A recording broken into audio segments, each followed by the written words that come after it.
আজকে আহ, অনুমান আমরা যেটা বলি আর কি 3টার একটু আগে 3টার 10 মিনিট আগে হবে সেনেরচর মোল্লাকান্দি থেকে একটু সংবাদ পাই এখানে যে বাড়ির পাশে খালের এই যে কি আছে পাটের ঘোড়া যেটা বলে ওখানে একটা লাশ ভেসে আছে।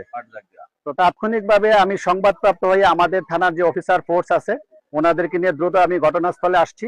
ঘটনাস্থলে এসে জানতে পারলাম যেটা ওনারা শনাক্ত করতে পেরেছে যে লাশটা যেখানে আমরা পেয়েছি পানিতে ভেসে আছে তার বাড়ির পাশেই হলো তাদের নিজের বাড়ি। ও যে পরে আমরা তাকে শনাক্ত করতে পেরেছি তার ভাইয়েরা এখানে আছে। এর নাম হলো তুহিন সরকার, বয়স অনুমান 32 হবে। ও একজন মৃগী রোগে আক্রান্ত। অনেকদিন যাবতেই নাকি সে আরো কয়েকবার পানিতে এরকম পড়েছিল, তাকে উদ্ধার করেছে। তো গতকালকে সকাল অনুমান 10টার পর থেকে তাকে খুঁজে পাওয়া যাচ্ছিল না।